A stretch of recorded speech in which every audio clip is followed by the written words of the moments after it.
আসসালামু আলাইকুম। এবিকে math and সায়েন্সের পক্ষ থেকে সবাইকে স্বাগতম। আমরা আজকে স্থানাঙ্ক জ্যামিতি সম্পর্কে জানবো। কার্তেশীয় স্থানাঙ্ক জ্যামিতি, রেক্ট্যাঙ্গুলার কার্তেশিয়ান কোঅর্ডিনেটস। এখানে খেয়াল করলে দেখতে পাওয়া যায় কার্তেশিয়ান কোঅর্ডিনেটস। তার মানে এখানে কার্তেশিয়ান নামে একজন কিন্তু ম্যাথমেটিশিয়ান সর্বপ্রথম এই স্থানাঙ্ক ধারণা দেয়, তাই তার নাম অনুসারে একে বলা হয় কার্তেশীয় কোঅর্ডিনেট সিস্টেম। ওকে, আমরা কার্তেশীয় কোঅর্ডিনেট সিস্টেমে দেখি কিছু বিষয়। খেয়াল করো যে যদি ভূমির সমান্তরালে যে রেখা, একটা ভূমির সমান্তরালে একটা রেখা এবং ভূমির উলম্ব বরাবর রেখা, ভূমির সমান্তরাল এবং উলম্ব বরাবর রেখা দ্বয় পরস্পর যদি লম্বভাবে মিলিত হয়, মিলিত বিন্দুটা বলবো যে মূল বিন্দু, আর ভূমির সমান্তরালে যে রেখা সেই রেখাকে বলবো এক্স এক্সিস, এবং ভূমির উলম্ব যে রেখা তাকে বলবো ওয়াই এক্সিস। তারা যে বিন্দুতে মিলিত হয়েছে সেই বিন্দুটি হচ্ছে 0 0, যার নাম হচ্ছে মূল বিন্দু। আমরা এখানে যদি একটা বিন্দু নিই,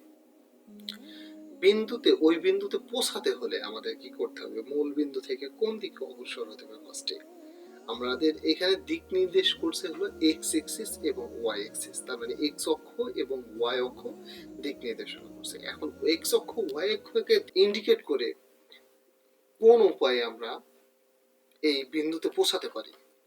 এই বিন্দুটা হচ্ছে পি বিন্দু।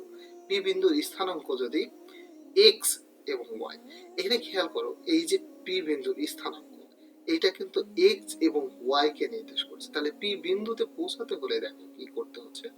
পি বিন্দুতে পৌঁছাতে হলে ফার্স্টে আমাদের এই বিন্দু থেকে মূল বিন্দু থেকে এক্স পরিমাণ ডান দিকে অগ্রসর হতে হচ্ছে। এক্স পরিমাণ অগ্রসর হওয়ার পর তারপরে আবার ওয়াই অক্ষের দিকে ওয়াই পরিমাণ অগ্রসর হতে হচ্ছে, তাই না? তাহলেই তো আমরা পি বিন্দুতে পৌঁছাচ্ছি। আর এই পি বিন্দুর অর্থাৎ যে কোনো বিন্দুর প্রথম যে উপাদান এটাকে বলা হয় ভুজ, আর দ্বিতীয় যে উপাদান তাকে বলা হয় কোটি। ভুজ বা অ্যাবসিসা, কোটি বা অর্ডিনেট। দেখো পি বিন্দু থেকে এই যে আমরা যদি লম্ব একটি এক্স অক্ষের উপর লম্ব রেখা অঙ্কন করি, পিএম, যার দূরত্ব হবে হচ্ছে ওয়াই, আর যদি ওই এম বিন্দু থেকে এই যে প্রথমে ও এম অগ্রসর হচ্ছে এবং তারপর থেকে এম বিন্দুতে পৌঁছানোর পর আবার পি এম অগ্রসর হচ্ছে। আচ্ছা, তাহলে ও এম এর দৈর্ঘ্য হলো এক্স এবং পি এম এর দৈর্ঘ্য হচ্ছে ওয়াই। এবার আসি, খেয়াল করো যে আমরা একটা কার্তেশীয় কোঅর্ডিনেট সিস্টেম দেখতে পাচ্ছি। আমরা সরল রেখার সম্পর্কে ধারণা আছে যে রিয়েল নাম্বার লাইন, খেয়াল করো যে 0 থেকে ডান দিকে ধনাত্মক মান এবং বাম দিকে ঋণাত্মক মান সূচিত হয়। অনুরূপভাবে ওয়াই অক্ষের দিকে খেয়াল করো, যদি ওয়ান ডাইমেনশনাল হতো তাহলে একটা রেখা দ্বারা বোঝানো, যদি টু ডাইমেনশনাল হয় অর্থাৎ দ্বিমাত্রিক হয় তাহলে দুইটা এক্স অক্ষ এবং ওয়াই অক্ষ। তাহলে ওয়াই অক্ষকেও আবার এই মূল বিন্দু থেকে উপরের দিকে ধনাত্মক মান সূচিত হচ্ছে, আবার খেয়াল করো যে মূল বিন্দু থেকে নিচের দিকে ঋণাত্মক মান সূচিত হচ্ছে। পি বিন্দু থেকে যদি এক্স অক্ষের উপর লম্ব রেখা অঙ্কন করি পিএম, এবং ওয়াই অক্ষের উপর লম্ব রেখা যদি অঙ্কন করি পিএন, তাহলে পি বিন্দু এক্স অক্ষ থেকে কত কি পরিমাণ দূরত্বে অবস্থিত? পিএম দূরত্বে অবস্থিত, এবং ওয়াই অক্ষ থেকে পিএন দূরত্বে অবস্থিত। তাহলে পিএম এর মান কি? ওয়াই। আর এই ওয়াই অক্ষ থেকে কত একক দূরে অবস্থিত? পিএম এর মান হচ্ছে ওয়াই, আর ওয়াই অক্ষ থেকে কত একক দূরত্বে অবস্থিত? এক্স। খেয়াল করো এই যে ও এম আর এন পি, এই দুইটা কিন্তু সমান। ও এম আর এন পি সমান, যার খেয়াল করো তাহলে এক্স ওয়াই অক্ষ থেকে পি এর দূরত্ব কত হচ্ছে? এক্স একক, আর এক্স অক্ষ থেকে দূরত্ব হলো ওয়াই অক্ষ। এটা ওয়াই অক্ষ আর এটা হলো এক্স অক্ষ, আর এটা কার্তেশীয় স্থানাঙ্ক। আচ্ছা, ভূমির সমান্তরালে যে রেখা তারা আমরা কি বলেছিলাম, এক্স অক্ষ। আর ভূমির উলম্ব বরাবর রেখা ওয়াই অক্ষ। এক্স অক্ষ এবং ওয়াই অক্ষ পরস্পর লম্বভাবে মিলিত হওয়ার ফলে দেখো 4টি অংশ উৎপন্ন হচ্ছে। একে বলা হয় প্রথম চতুর্ভাগ। এই অংশটা হচ্ছে প্রথম চতুর্ভাগ। এই অংশটা কি প্রথম চতুর্ভাগ, যার হচ্ছে ক্রমজোড় অর্থাৎ ভুজের মানও পজিটিভ, কোটির মানও পজিটিভ। আর এটা হচ্ছে দ্বিতীয় চতুর্ভাগ, ভুজের মান নেগেটিভ, কোটির মান হচ্ছে পজিটিভ। আর এই অংশটা কি তৃতীয় চতুর্ভাগ, ভুজের মান হচ্ছে নেগেটিভ, কোটির মানও নেগেটিভ। আর এটা হচ্ছে চতুর্থ চতুর্ভাগ, ভুজের মান হচ্ছে পজিটিভ, কোটির মান হচ্ছে নেগেটিভ। আমরা যদি এক্স অক্ষ, এই যে এক্স এর মান অর্থাৎ ক্রমজোড়ে প্রথম উপাদান যদি ধনাত্মক হয়, তাহলে আমরা মূল বিন্দু থেকে ডান দিকে অগ্রসর হব, অলওয়েজ ডান দিকে অগ্রসর হব। আচ্ছা, কোটির মান যাই হোক না কেন, যদি ভুজের মান ধনাত্মক হয় তাহলে ডান দিকে, আর যদি ভুজের মান নেগেটিভ হয় তাহলে বাম দিকে। আর ভুজের কোটির মান যদি ধনাত্মক হয় তাহলে উপরের দিকে, যদি ভুজের কোটির মান যদি নেগেটিভ হয় তাহলে নিচের দিকে অগ্রসর।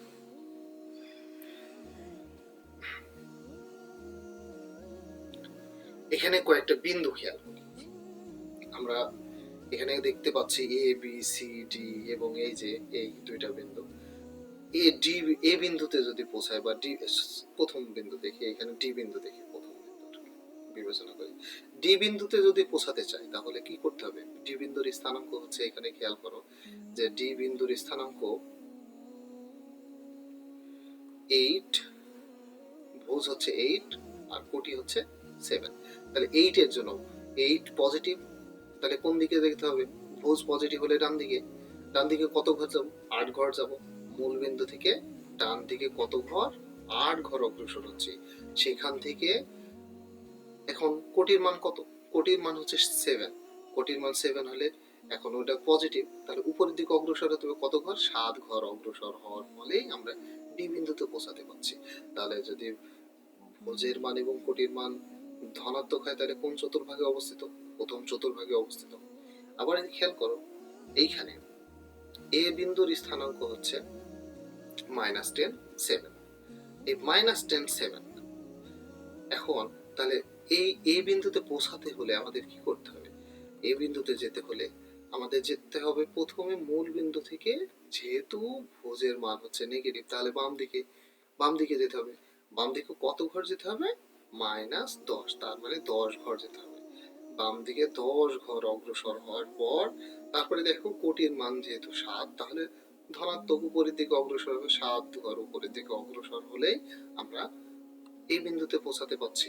অনুরূপভাবে বি বিন্দুতে যদি পৌঁছাতে চাই, যেহেতু বি বিন্দুর উভয় মানই হচ্ছে নেগেটিভ, ভুজও নেগেটিভ, কোটিও নেগেটিভ, তাহলে ভুজের নেগেটিভের জন্য বাম দিকে যেতে হবে এবং কোটির নেগেটিভের জন্য নিচের দিকে যেতে হবে, তাহলে আমরা বি বিন্দুতে পৌঁছাতে পারবো।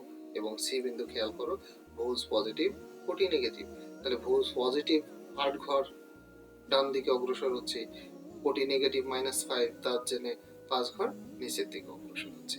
তাহলে কোন বিন্দুর স্থানাঙ্ক যদি ভুজ ধনাত্মক এবং কোটি ঋণাত্মক হয় তাহলে কোন চতুর্ভাগে অবস্থিত?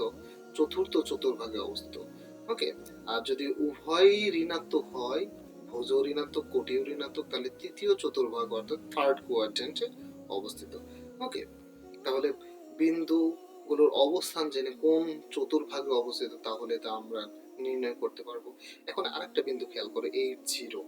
8 0 তার মানে প্রথম উপাদান 8, তার মানে মূল বিন্দু থেকে ধনাত্মক, যেহেতু ডান দিকে 8 ঘর অগ্রসর হচ্ছে, 8 ঘর অগ্রসর হওয়ার পর দ্বিতীয় উপাদান হচ্ছে 0, তার মানে উপরের দিকেও যেতে পারবো না আমরা, নিচের দিকেও যেতে পারবো না, যেহেতু 0 তার মানে আমাদের এখানেই অবস্থিত হতে হচ্ছে, এখানেই থাকতে হচ্ছে।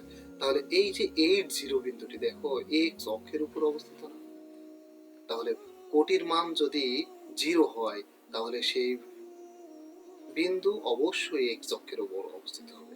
আবার খেয়াল করো আরেকটি বিন্দু 0 7, 0 7, ভুজ এবং কোটির ক্ষেত্রে খেয়াল করেই আমরা কিন্তু বিন্দুটি কোন চতুর্ভাগে অবস্থিত এবং কোন চতুর্ভাগে অবস্থিত এবং কোন অক্ষের উপর অবস্থিত তা নির্ণয় করতে পারি। এখানে খেয়াল করো যে 0,5 0,5 প্রথম উপাদান হচ্ছে 0, তার মানে এক্স অক্ষকে যেহেতু নির্দেশ করে, এক্স অক্ষের কোনো ডান দিকেও যেতে পারছি না, বাম দিকেও যেতে পারছি না, যেহেতু 0। তাহলে দ্বিতীয় উপাদান কি? -5, -5 এর জন্য নিচের দিকে 5 ঘর অগ্রসর হচ্ছে। তাহলে দেখো এই যে এই বিন্দু এখানে আমাদের থাকতে হচ্ছে, তাই তো? এখানে আমরা এসে পৌঁছাচ্ছি এই বিন্দুর জন্য। তাহলে এই বিন্দুটি দেখো ওয়াই অক্ষের উপর অবস্থিত। তাহলে কোন বিন্দু যদি ভুজ যদি 0 হয় তাহলে ওয়াই অক্ষের উপর অবস্থিত হবে, আর কোটি যদি 0 হয় তাহলে এক্স অক্ষের উপর অবস্থিত হবে। ওকে, তাহলে আমরা কোন বিন্দুর স্থানাঙ্ক যদি দেওয়া থাকে কোন চতুর্ভুজে অবস্থিত হয় এবং কোন অক্ষের উপর, যদি অক্ষের উপর অবস্থিত হয় কোন অক্ষের উপর অবস্থিত তা নির্ণয় করতে পারবো।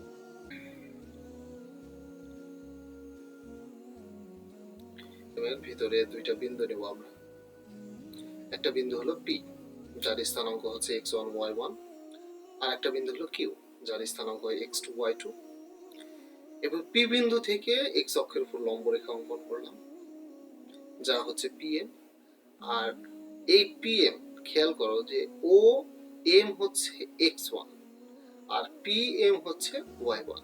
কারণ আমরা পি বিন্দুতে পৌঁছাতে হলে কি করতে হচ্ছে? 0 থেকে এম বিন্দুতে যেতে হচ্ছে, যার মানে x1 একক দূরে অগ্রসর হয়ে সেখান থেকে আবার y একক দূরে অগ্রসর হয়ে পি বিন্দুতে পৌঁছাতে সক্ষম হচ্ছে। তার মানে ও এম এর দূরত্ব হচ্ছে x1 আর pm হচ্ছে y1। খেয়াল করো যে ও বিন্দু থেকে কিউ বিন্দু থেকে x অক্ষের উপর পারপেন্ডিকুলার একটা লাইন অর্থাৎ লম্ব রেখা অঙ্কন করলাম কিউএন।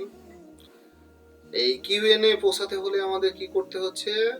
প্রথমে মূল বিন্দু থেকে x1 x2 দূরত্ব অতিক্রম করে n বিন্দুতে পৌঁছাচ্ছি এবং n বিন্দু থেকে y2 দূরত্ব অতিক্রম করে কিউ বিন্দুতে পৌঁছাচ্ছি, তাই না? তাহলে OM সমান কি? x2 আর QN সমান কি? y2। আচ্ছা, P থেকে QN এর উপর একটা লম্ব রেখা অঙ্কন করলাম, যা হচ্ছে PL। এখন খেয়াল করে যে PMLN একটা আয়তক্ষেত্র তৈরি হচ্ছে না? আয়তক্ষেত্রের বিপরীত বাহুগুলো কি? সমান। তাহলে PL, তাহলে আমরা কি বলতে পারি যে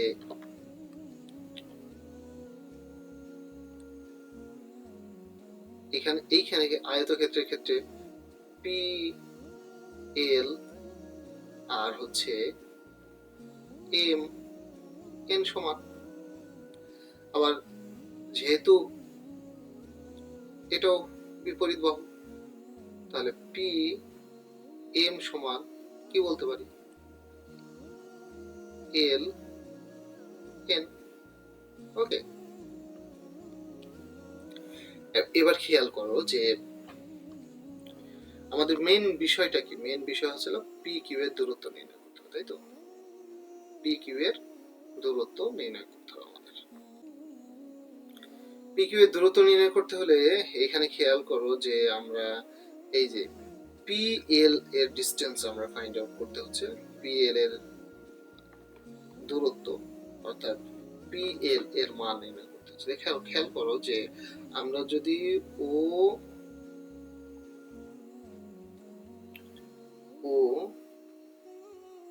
এন থেকে যদি ও এম বাদ দিই তাহলে কি পাচ্ছি? MN পাচ্ছি। এখন ON সমান কি? x2 আর OM সমান কি? x1। তাহলে MN সমান কি? x2 minus x1।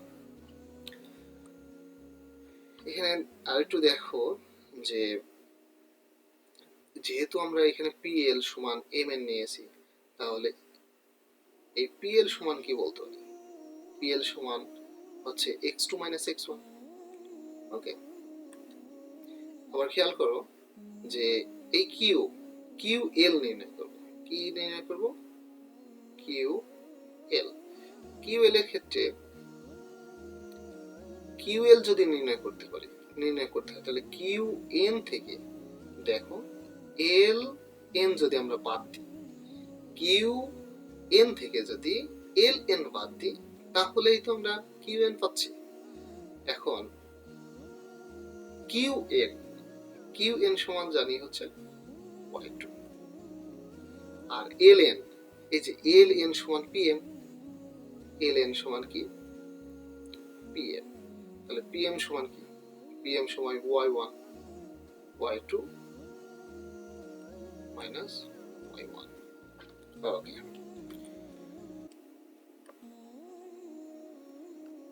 এবার আমাদের মেন উদ্দেশ্য হচ্ছে পি কিউ এর মান নির্ণয় করা, অর্থাৎ পি কিউ এর দূরত্ব নির্ণয়। এখানে দেখো পি কিউ এল এন একটি সমকোণী ত্রিভুজ উৎপন্ন হচ্ছে। পি কিউ এল এন এর সমকোণী যদি ত্রিভুজ উৎপন্ন হয়, পি কিউ এল এন কি? সমকোণী ত্রিভুজ।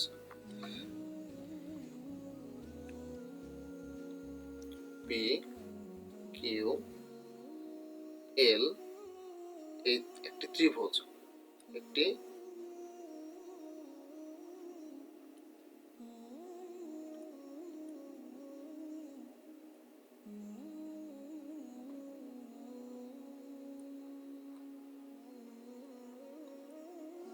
ত্রিভুজ।